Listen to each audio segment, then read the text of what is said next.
네, 안녕하세요. 하승주입니다. 오늘 시사경제 시작하도록 하겠습니다.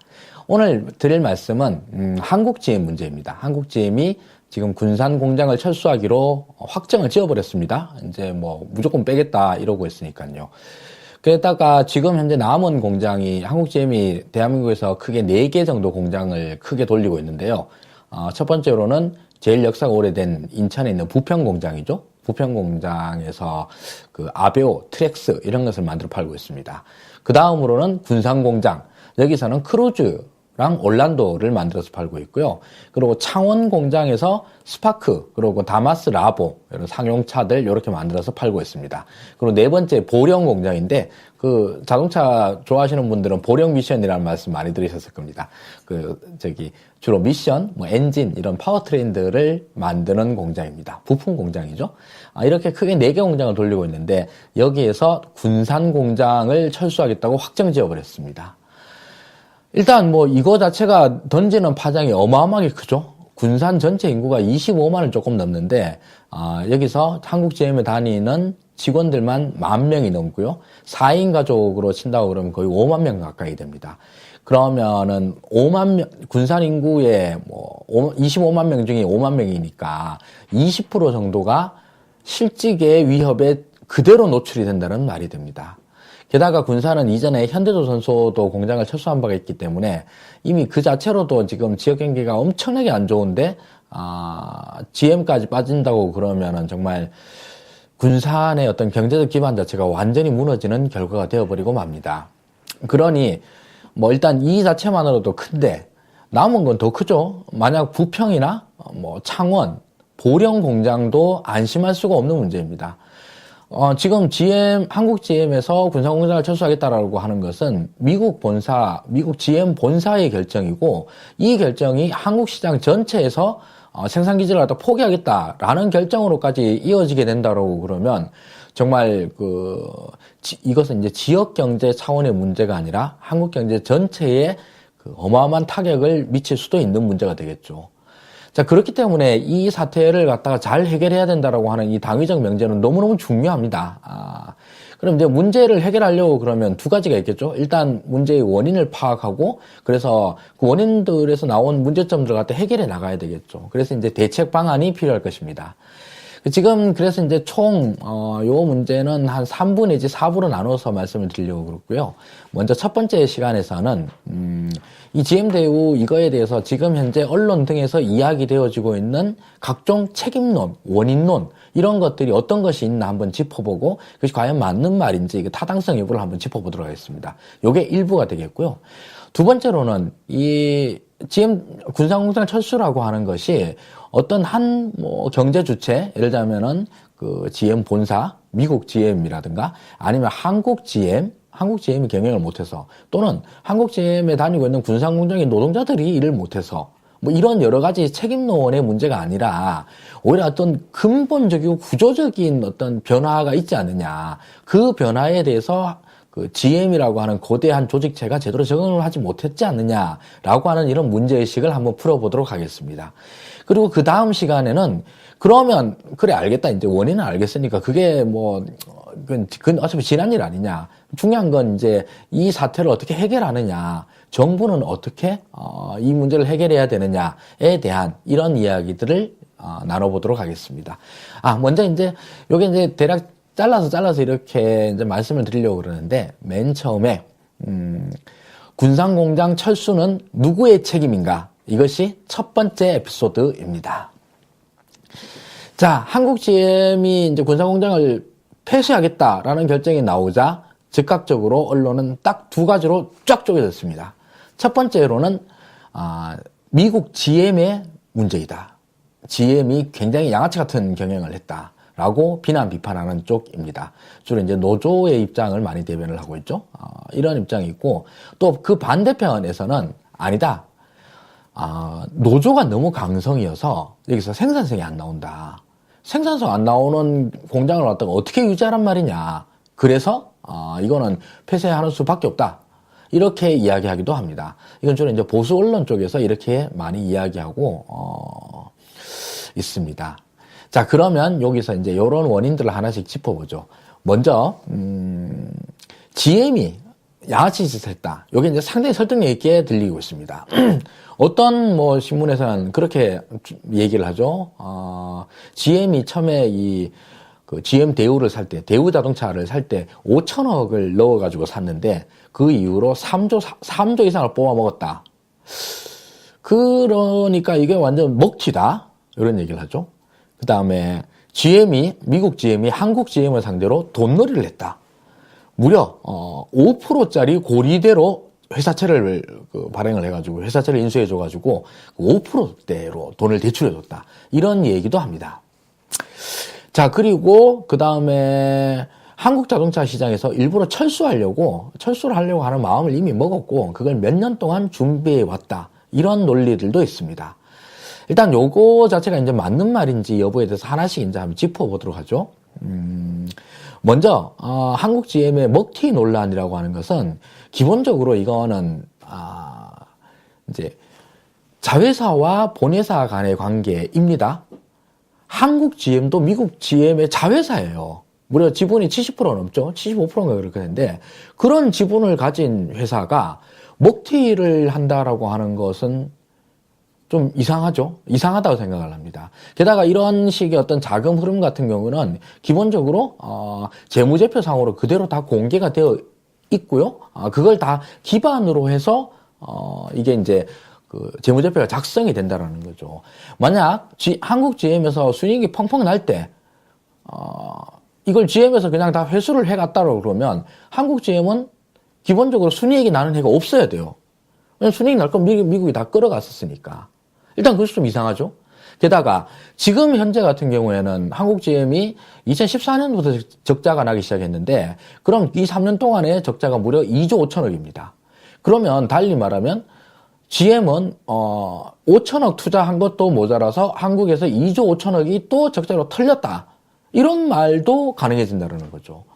이거는 그래서 미국 GM이 경영을 못했다. 이렇게 비판한다고 그러면 그거야 뭐 얼마든지 할 수 있는 이야기입니다만 이게 한국 GM을 갖다가 일부러 털어가려고 어떤 수를 썼다라고 하는 데 대해서는 좀 논리적으로 무리수가 있다라고 생각을 합니다. 그리고 이런 논리적인 무리수의 연장선상에서 나오는 말이 한국 GM이 5%대 고리대를 장사를 했다.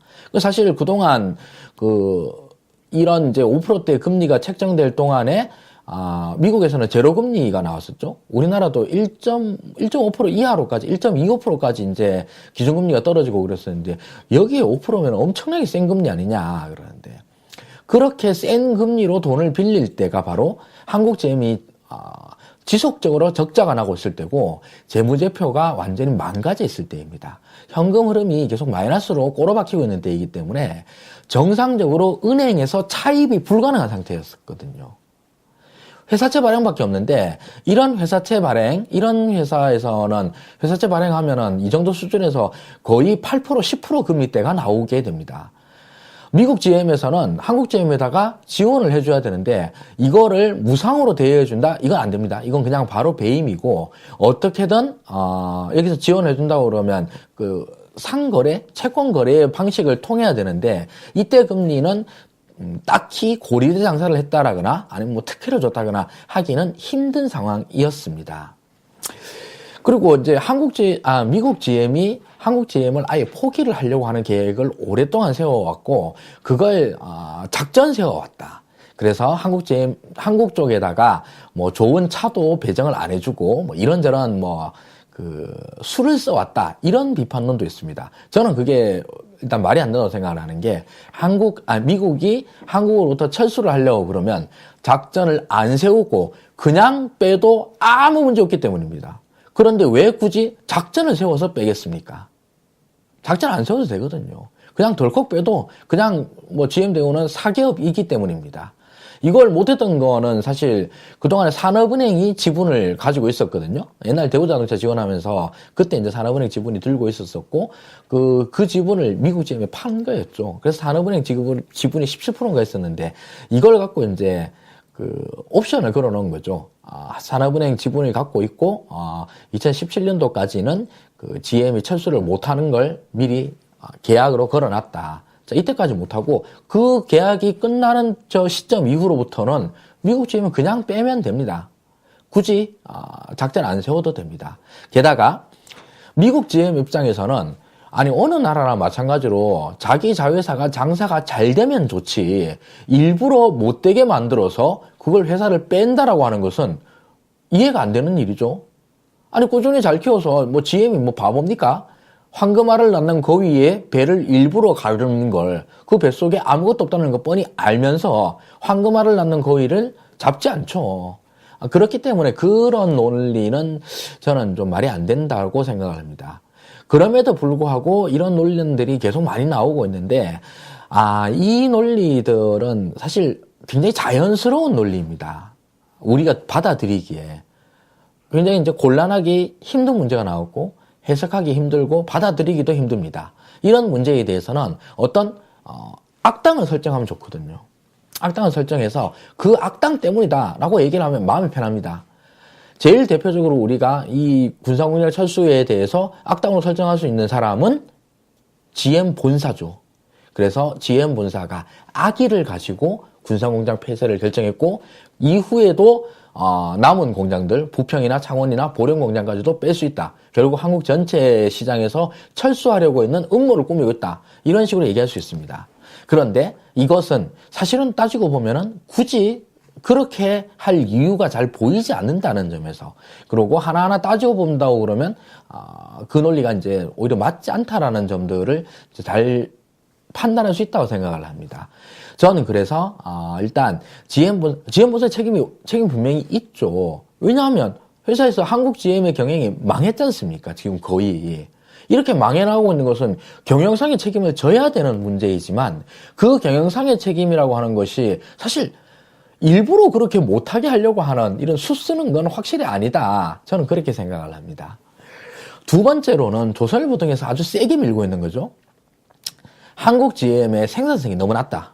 생산성이 낮은 이유는 임금이 너무 세서 그렇다. 임금이 왜 세냐? 노조가 너무 세서 그렇다. 이렇게 이야기를 합니다. 자, 그런데 생산성의 문제, 자동차 기업의 생산성 문제는 어쩌면 이건 이제 거의 함수 관계입니다.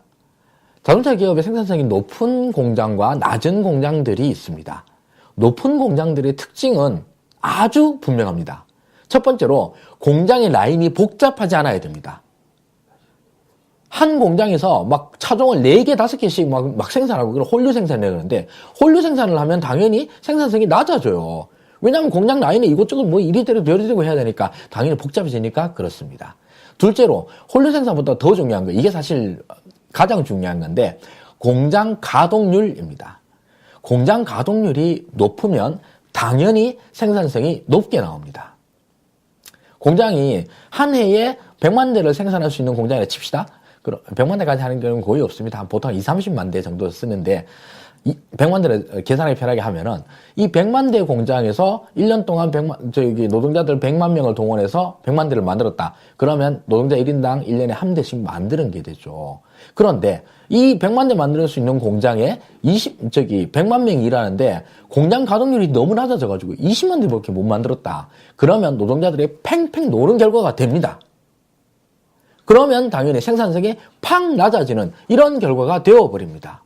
그러면 여기서 이 공장의 생산성이라고 하는 것이 이 노동자들이 놀아서 그런 겁니까? 아니면 노동자들이 놀 수밖에 없도록 차가 안 팔려서 그런 겁니까?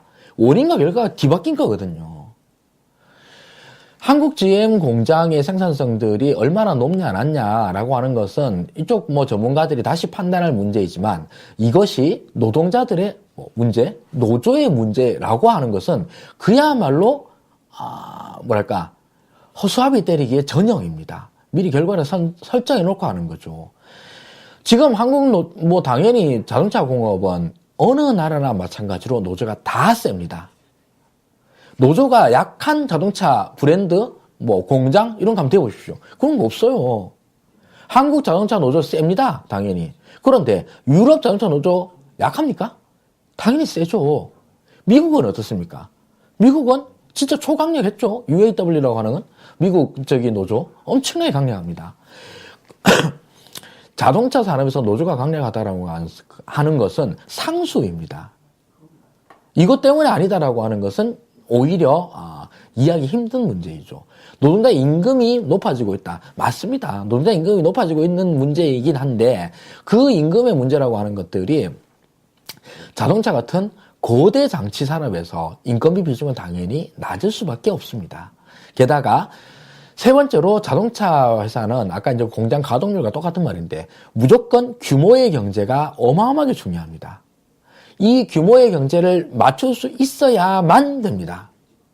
한국은 어떤 나라입니까? 한국은 연간 신차가 180만 대 팔리는 나라입니다. 미국은 연간 1,800만 대가 팔리는 나라이고요. 중국은 제가 봤을 때 2,800만 대까지 왔었는데 한 3,000만 대까지도 보고 있는 나라입니다. 자, 한국의 시장 규모는 미국이나 중국에 비해서 뭐 거의 10분의 1에서 20분의 1 수준의 그런 시장 규모입니다. 이 시장 규모에서 이미 현대기아라고 하는 초거대 기업이 한 명 존재하고 있습니다.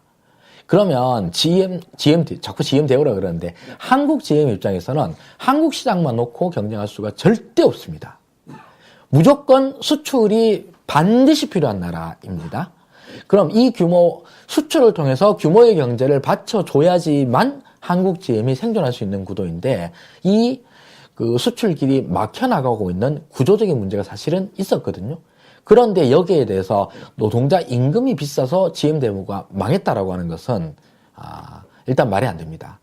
그거에 대한 아주 쉬운 반론은 있습니다.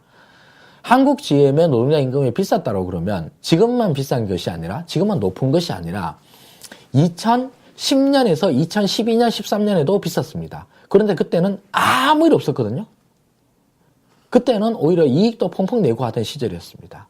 그때와 지금이 뭐가 달라졌냐를 얘기를 해야지 노동자 임금이 비싸서라고 하는 것은 일단 단순하게 논리적으로 반박이 되지 않습니까? 몇 년 전에 비쌌을 때는 한국 GM 아무 문제 없던데? 이렇게 반론할 수 있는 거죠.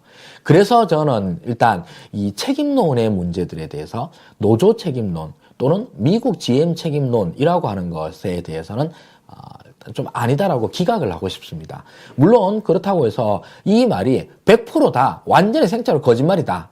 그건 아니죠. 당연히 일말의 진실들을 품고 있습니다. 미국 GM 본사는 한국 GM에 대해서 나름대로 이익을 가져갈 수 있으면 얼마든지 가져가려고 하는 의도를 가졌을 것이고 실제로 그렇게 했을 것입니다.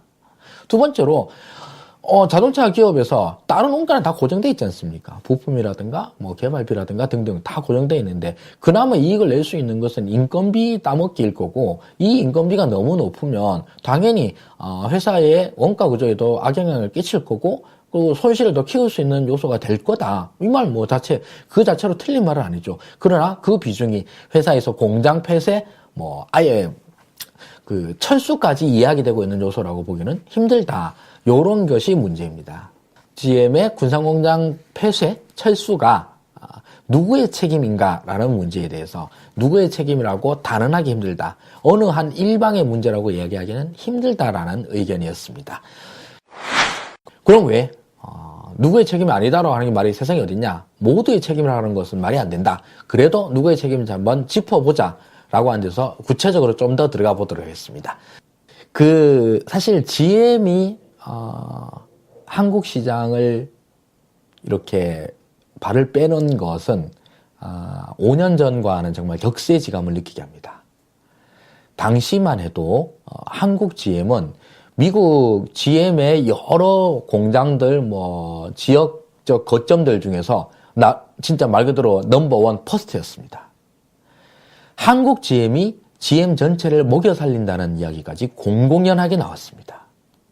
그리고 한국 GM의 이런 성공 사례들을 배워야 된다라는 벤치마킹들이 이루어지고 있었습니다. 그런데 그로부터 불과 몇 년이 지나고 나니까 상황이 왜 이렇게 된 거냐는 거죠. 싶은 거죠. 아까 시간에는 미국 GM이 경영을 못해서라고 그러는데 미국 GM이 경영을 못한 건 확실히 맞습니다. 어떤 식으로 경영을 못했느냐. 시장의 변화 흐름이 있었어요. 그런데 이 변화 흐름에 대해서 한국 GM의 방향 전환을 못한 거예요. 그냥 굉장히 관료적인 태도로 질질질 몇 년 시간을 끌다 보니 하다가 지금 이 상황에 몰려버린 것입니다. 그럼 5년 동안 무슨 일이 벌어졌느냐? 이게 문제입니다. 먼저 한국 GM은 미국 전체 GM 내에서 중소형차의 개발과 생산을 특화해서 맡고 있습니다. 중소형차 어떤 겁니까? 첫째로 생각나는 게 트랙스, 스파크죠? 경차 스파크 있고요. 그 다음에 내수 시장에서는 완전히 골로 갔습니다만, 아베오, 이게 소형차 라인이죠? 아베오 그렇고요. 그 다음에 아베오의 SUV 버전인 트랙스 요구하고, 그리고 준중형차 크루즈까지 만듭니다. 그리고 중형으로 말리부도 한국 생산을 하죠. 그런데 대형차로 올라가면 어떻습니까? 지금 대구에서 대우란다. GM에서 임팔라 만들어서 팔죠. 근데 한국에서 안 만듭니다. 미국에서 만든 임팔라를 수입해서 팔고 있습니다. 대형차부터 아닌 거예요.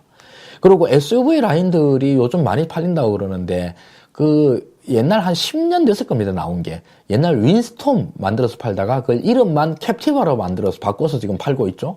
팔고는 있습니다만 거의 안 팔리고 있는 그야말로 사골 모델들 이런 식입니다. 자, 이게 특징이 뭡니까? 소형차 라인들 스파크, 아베오, 트랙스, 크루즈까지는 한국에서 만들어서 실제로 팔고 있고 그 이상으로 임팔라라든가 그 외에 이제 큰 SUV, 중대형 SUV 세단들은 안 만들어서 팝니다. 그만큼 이제 한국 시장은 준중형, 특히 세단에 많이 치중해 있는 이런 시장입니다. 자, 이런 시장, 이런 이제 한국의 공장인데 이 공장과 세계 시장이 어떻게 바뀌었냐 하면 이게 아주 골 때립니다. 5년 전에는 미국 시장 기준으로 세단과 SUV의 판매 비중이 비슷비슷했어요. 5대5 정도였습니다. 근데 사실 세단이 좀 더 많이 팔렸습니다. 어떤 때 통계를 보면은 세단이 한 60에서 70 정도? 그리고, 60에서 70 정도 팔리고, 그리고 SUV가 30에서 40% 정도 팔렸습니다. 요런 시장 구조를 가졌는데, 이 시장 구조가 어떻게 됐느냐 하면, 미국에서 뭐가 나왔습니까? 셰일가스가 나왔습니다. 이 셰일가스가 나오고, 사우디 등에서 산유국, 오펙 산유국들이 이 셰일가스 업체들 갖다가 말려 죽이려고 가격 덤핑을 쳐요. 생산량을 팍팍 늘립니다. 그리고 망해라 하면서. 근데 셰일가스가 이제 버티면서 계속 생산을 합니다. 그래서 유가가, 배럴당 20달러 선까지 내려가는 저유가 상황이 펼쳐집니다. 이게 얼마나 대단하냐면 2007년도에 배럴당 140불까지 갔던 것이 그 이후로 배럴당 20불대까지 내려간 겁니다. 이게 뭡니까 이게? 무려 원유값이 7분의 1로 떨어진 겁니다. 자, 보통 이렇게 원유 가격이 떨어진다고 그러면 자동차 회사에서는 다 호재예요. 기본적으로 기름값이 싸면 사람들이 차를 더 많이 몰게 되고 차를 더 많이 몰면 더 차가 빨리 낡아지고 그럼 새 차로 빨리 바꾸고 그럼 자동차 회사는 차를 더 많이 팔고 이게 선순환을 이뤄서 저유가는 자동차 회사의 호재라고 불립니다만 이게 웬일입니까? 사람들이 저유가라고 해서 신이 난 겁니다. 그래서 그동안 참고 참았던 이 야성의 본능이 일어납니다. 나의 마초적 본성을 자동차로 풀어주마 해서 그 전까지 미국인들이 크루즈라든가 스파크, 아베오 이런 거 타고 다니면서 이 검소하게 살아야지 라고 하던 소비 본능이 이때 저유가를 만들어서 폭발을 해버린 겁니다. 그래서 그 다음부터 많이 팔린 차가 뭐냐 그러니까 물론 그전에도 많이 팔렸습니다만 포드 F150이라고 어마무시하게 큰 픽업 트럭 있죠? 이게 막 연간 몇십만 대씩 더 팔리게 되고, 그동안 미국에서 비리비리하고 막 다 죽어가던, 미국의 빅3, GM, 포드, 크라이슬러가 다 요즘 형편이 펴요. 왜 폈냐? 아까 포드 150 같은 이런 픽업 트럭들, 진짜 큰 픽업 트럭들이 잘 팔리기 시작해서 그렇습니다. 게다가, SUV들도 엄청나게 팔리기 시작했어요. 미국의 힙합하는 래퍼 형님들이 많이 타는 캐딜락 에스컬레이드 이런 거 있죠. 이거 완전 기름 먹는 하마라고 하는 거, 서울 시내에서 타면은 리터당 2km, 3km 간다고 하는 거, 이런 차들이 불티나게 팔리기 시작합니다. 똑같은 차로 서버밴, 타호, 이런 차종들인데 똑같습니다. 이런 것들이 막 팔려나가기 시작을 하죠. 이렇게 기름을 하마처럼 퍼먹는 초대형 SUV들이 미국 시장에서 날개도 친 듯이 팔려나갑니다. 자, 그런데, 그렇게 팔려나간다고 그러면, 세단들은 어떻게 되냐? 그 비중만큼 그대로 줄어듭니다. 세단 시장이 완전히 망조가 들기 시작을 합니다. 아까 얘기했다시피 5년 전까지만 해도 미국 시장에서 70%의 점유율을 보이고 있던 세단, 일반 자동차들이죠. 그 미국 시장에서 많이 팔린 게 뭡니까? 캠리, 어코드, 소나타, 알티마 이런 겁니다. 이런 차들의 비중이 30%대로 줄고 아까 말씀드렸던 SUV 비중, SUV 주로 이제 라이트 트럭에서 LT라고 부르는데 이 LT 비중이 70%까지 올라갑니다. 전체 자동차 산업의 역사상 라이트 트럭의 점유율이 70%에 육박하는 것은 정말로 초유의 일입니다. 이렇게까지 극단적으로 SUV만 팔리는 시절이 없었어요. 그래서 이 시장의 변화는 정말 어마무시한 것인데 이거 우리나라나 유럽에서도 상당 부분 반영이 되고 있습니다. 미국이 정말로 극단적인 경우이고요. 자, 이런 시장의 변화의 흐름들이 있으면서 중소형차 생산 기지인 한국으로서는 싶은 거예요. 싶은 거고. 그리고 이 시장에서는 미국 GM 입장에서는 다시 생각이 바뀌기 시작을 합니다. GM은 지난 2008년 금융위기 때 쫄딱 망했죠. 그래서 국유 기업이 됩니다. 이 국유 기업이 되고 난 다음엔 어떻게 됐습니까? 미국 정부의 회사가 된 거죠. 그래서 진짜 말 그대로 제너럴 모터스가 아니라 그 G자를 갖다 제너럴이 아니라 거버먼트 모터스라고 불리기도 했습니다. 이걸 이제 GM은 굉장히 절치부심했죠. 굉장히 우리의 수치스러운 과거다. 이래가지고 빨리 돈 벌어가지고 빨리 국영기업에서 탈출하자 해가지고 실제로 빨리 탈출을 했습니다. 그 이후로부터 GM이 어떻게 바뀌었냐 하면 제너럴 모터스는 말 그대로 일반 보편 자동차 이런 뜻이죠. 이 일반 보편이라고 하는 뜻은 미국 시장뿐만 아니라 전 세계에 진짜 말 그대로 제너럴한 이런 모터스 회사가 되겠다라는 뜻으로 전 세계 생산 공장들, 판매 법인들을 다 세우고 있었습니다. 이걸 돈 안 되면 다 쳐날립니다. 정말로 잔인하게 쳐날리는데 그걸로 해서 날아간 GM의 산하 브랜드들이 어마어마합니다. 일단 2008년도 금융위기 왔을 때 그때 날아간 게 올즈모빌, 폰티악, 세탄, 사브 이런 좀 안 팔리는 브랜드를 화라락 다 날아갔습니다. 남은 건 지금 현재 그때 날아가는데 남은 게 GM에서 브랜드가 막 진짜 10개 가까이 됐던 게 휙 다 날아가고 지금은 쉐보레, 캐딜락, GMC, 뷰익만 남았습니다. 뷰익은 거의 중국 전용 브랜드가 됐고요. 이 4개밖에 안 남았습니다. 이렇게 브랜드들 중에서 돈 안 되는 브랜드들을 다 쳐날립니다. 그리고 브랜드만 날리는 게 아니죠. 브랜드 날리는 게 여기에서 끝난 게 아니었습니다. 그 다음에 또 어디가 날아갔습니까? GM 대우가 날아갔습니다. 미국 GM 본사가 대우를 사고 난 다음에 또 대우라는 마크를 그대로 쓰고 있었죠. 대우 브랜드 그 오리발 마크 그걸 갖다 계속 쓰고 있었는데 그 대우 브랜드를 날리고 쉐보레 브랜드로 편입을 했죠. 결국 대우 브랜드도 이후에 날아간 거랑 마찬가지입니다. 그리고 호주에서 홀덴이라고 하는 브랜드가 있었는데 홀덴 브랜드는 남아있습니다만 이제 생산 기지를 다 철수해 버렸습니다. 그래서 홀덴은 그냥 수입법인이 된 거예요. 그래서 이제 미국의 쉐보레 차를 갖고 와서 홀덴 딱지만 딱 붙여가지고 파는 이런 판매법인으로만 남겨버립니다. 호주의 홀덴이라고 하는 건 호주인들이 굉장한 자부심으로 갖고 있는 그런 역사가 아주 오래된 유서 깊은 자동차 회사였었는데 GM은 그걸 아예 포기를 해버리죠. 제일 충격적이었던 것은 유럽에서 오펠을 날려버린 겁니다. 오펠은 그 통째로 이제 포기한 게 아니라 PSA라고 푸조 시트로엔 그룹에다 팔아버립니다. 이 오펠이라고 하는 것은 그리고 오펠이 똑같은 차인데 영국에서는 복스월이라고 하는 이름으로 파는데 오펠 복스월이 똑같은 차입니다. 이 오펠을 팔아버린 것은 정말 자동차 쪽 사람들 사이에서는 굉장한 충격이었습니다. 유럽 시장 내에서 오펠은 역사도 오래되었을 뿐만 아니라 한때 굉장한 강자였었거든요. 미국 차의 전성기 시절에는.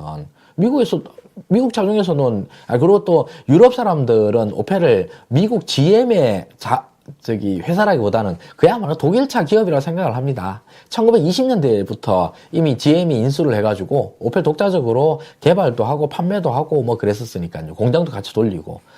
이런 유럽의 말 그대로 거점 자체를 통째로 팔아버립니다. 그리고 유럽에서도 쉐보레 브랜드로 자동차를 팔고 있다가 쉐보레 브랜드를 아예 철수해버립니다. 유럽에서 쉐보레 브랜드 팔고 있던 판매 딜러들 다 철수해버립니다. 그래서 유럽에서는 그 쉐보레 이름을 단 차를 살 수가 없습니다. 현재 신차로는. 이게 뭡니까?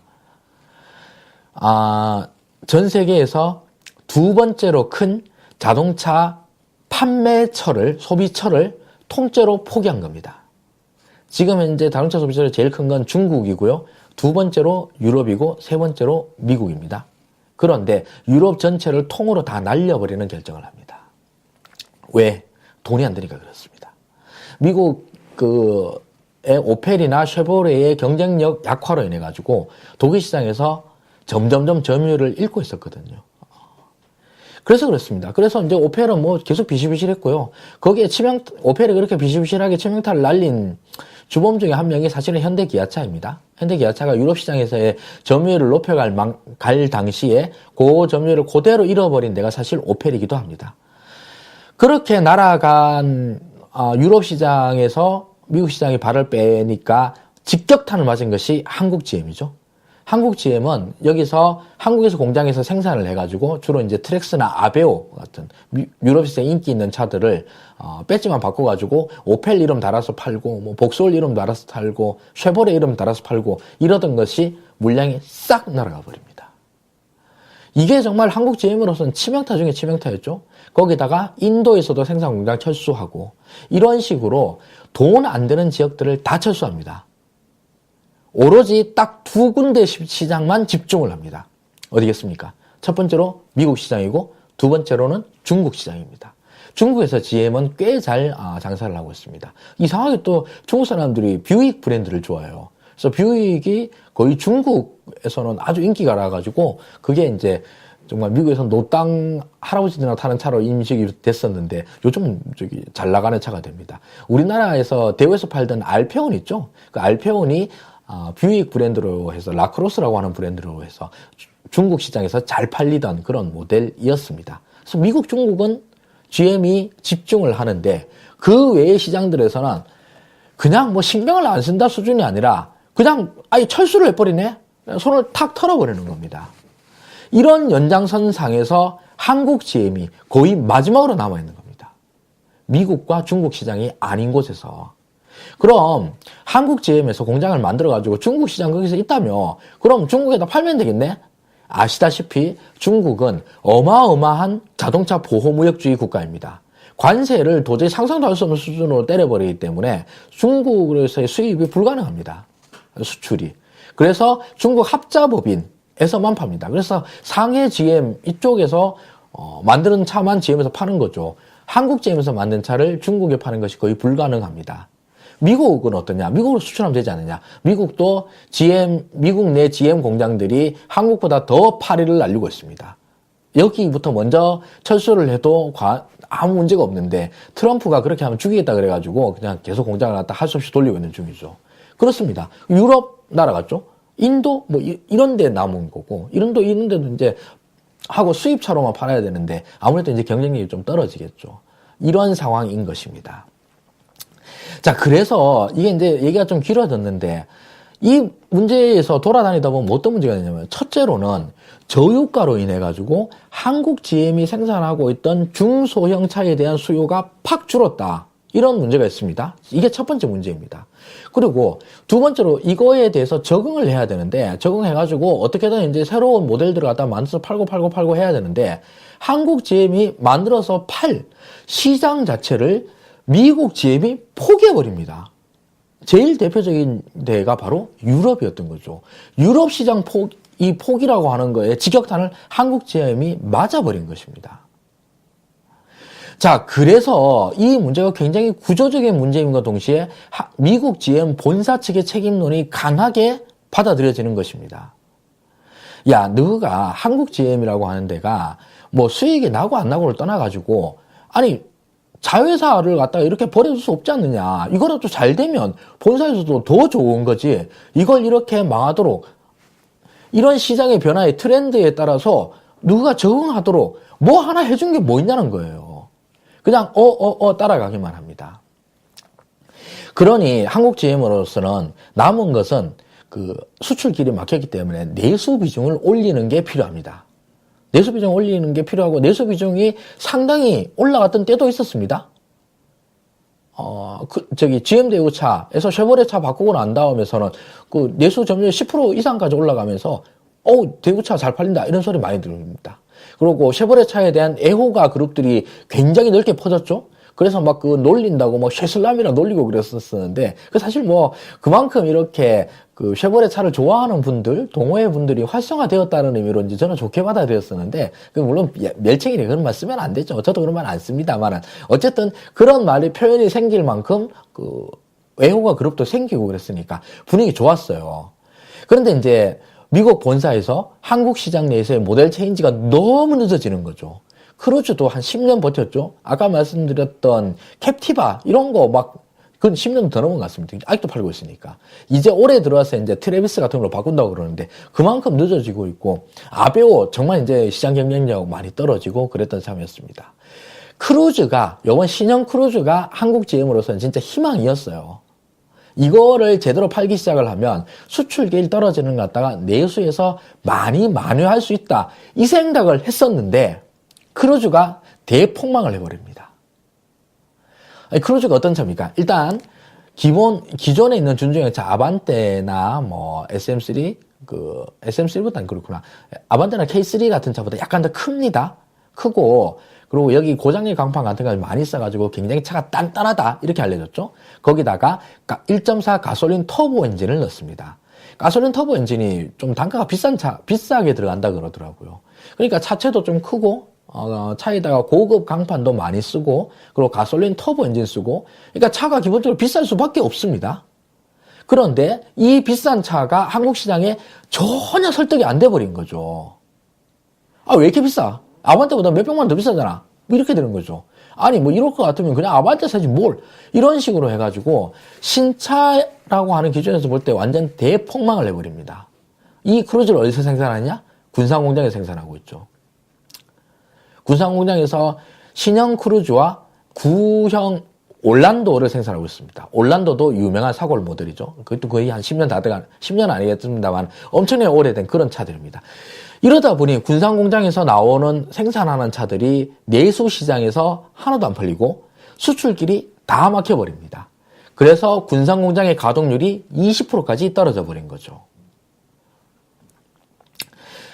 이러니 군산공장을 빼겠다라고 하는 GM의 결정이 말이 되어버리는 겁니다. 원인을 따지고 보자면 너네들이 형편없이 경영을 해서 그렇긴 한데 결과로 따지고 보면 공장이 20%밖에 안 돌아가는데 이 공장을 어떻게 돌리란 말이냐? 라는 말이 되어버리고 만 것입니다. 자, 그래서 군산공장 폐쇄라고 하는 것이 정말 치명타가 되어버렸죠. 저는 그렇게 생각합니다. 1부와 이어서 말씀을 좀 드려보자고 그러면 1부에서는 이 문제가 미국 GM 본사가 어떤 악의를 가지고 일부러 철수하게 하려고 또는 뭐 자회사를 갖다 갈구면서 이렇게 한 건 아니다. 그리고 노조가 월급을 GM 노동자들이 월급을 많이 받기 위해서 받아서 노조가 너무 세서 이런 것도 역시 아니다라고 말씀을 드렸습니다. 2부에서는 이것은 세계적으로 어떤 자동차 시장에 거대한 트렌드의 변화가 생겼다라는 거죠. 저유가로 인해서 SUV 인기가 대폭발을 하고 중소형차 인기가 떨어지고 있다는 이런 트렌드의 변화가 생겼고, 이 트렌드 변화에 대해서 GM대우란다. 한국 GM이 적응을 굉장히 못했고, 그리고 이 못한 거에 대해서 내수시장에서 만회를 해야 되는데, 세계시장에서의 흐름에 적응을 못한 것이니 내수시장에서 만회를 해야 되는데 내수시장에서의 만회가 실패해버린 거죠. 이런 구조적인 원인들이 맞물려서 생긴 결과라고 봅니다. 그래서 해결하기가 매우 힘들다는 거죠. 이거는 차라리 누구의 책임이다. 누가 참 나쁜 놈이라서 그럼 그 나쁜 놈을 교정하면 되겠습니다. 그런데 사실 따지고 보면 나쁜 놈이 잘 안 보여요. 시장이 이렇게 바뀌어버린다는 거죠. 자, 그러면 이거를 갖다 해결하는 것은 매우 힘들 수밖에 없고, 정부가 어떤 식으로 결론을 내리든지 간에 까고 싶은 친구들은 까기가 너무 좋습니다. 당연히 부작용들이 생길 수밖에 없거든요. 어떤 정책을 내놓든지 간에. 결국 이 GM대우의 문제는 이 경제적인 문제를 넘어서 정치적인 문제로 100% 비유할 것입니다. 지금 현재도 이미 그렇고요. 자유당 놈들 뭐라고 그러고 있습니까? 최근 4년 동안 GM이 이렇게 망하는 동안 문재인 정부는 뭐 했냐라고 하는 언어도단적인 논평을 대놓고 합니다. 문재인 정부는 1년 했고 그 이전 3년, 최근 4년 동안에 그 중에 3년은 박근혜 치하였고 자유한국당 내놈들이 여당이었음에도 불구하고 이런 말을 어떤 부끄러움도 수치도 없이 내뱉는 이런 지능을 가진 야당이 대한민국에 존재합니다. 자, 이게 한국GM에 대해서 정부가 지원을 결정하든 또는 지원을 포기하든 또는 어떤 식의 절충안을 내놓든 무조건 자유한국당을 비롯한 야당놈들은 이걸 깔 겁니다. 자, 그래서 저는 우리가 이 현재 상황에 대해서 좀 더 객관적으로 이해할 필요가 있다고 생각을 하거든요. 구조적인 문제가 존재하기 때문에 이 문제를 구조적으로 풀어내야 되고 그것은 매우 힘든 문제이고 정부는 온갖 비난 비판들을 받는 게 뻔하다라는 겁니다. 그러면 사실 제 입장에서는 그런 비난 비판들은 정치적으로 부당하고 그리고 현재 민주적인 권력의 민주의 권력을 흔들려고 하는 악의가 분명히 보이는 것 이상으로 지금 현재 벌어지고 있는 경제적인 문제를 해결하는 데에서도 전혀 도움이 되지 않는다는 점 때문에 그렇습니다. 그렇기 때문에 다음 시간에서는 지금 앞으로 정부가 어떻게 대처해야 될 것인지, 그렇게 저는 대처한다고 그러면 뭐 답이 있을 것인지 여부에 대해서 한번 검토를 해보도록 하겠습니다. 저는 어떤 대안을 막 이렇게 제시를 한다 이런 뜻이 아니라 여러 가지 대안들이 존재할 것이고 그중에서 정부들은 어떤 대안들을 선택할 것인데 우리 입장에서는 그 결정들을 지지해 주는 것이 일단은 지금 현재의 상황을 타개하는 거의 유일한 해법이 될 수 없다라는 점을 말씀드리고자 합니다. 다음 시간 아무래도 3부와 4부가 되겠는데, 그거는 다음 주 이 시간에 말씀드리도록 하겠습니다. 오늘, 한국GM의 군사공장 폐쇄 어떻게 볼 것인가 1, 2부로 나누어서 말씀드려봤습니다. 이상입니다. 고맙습니다.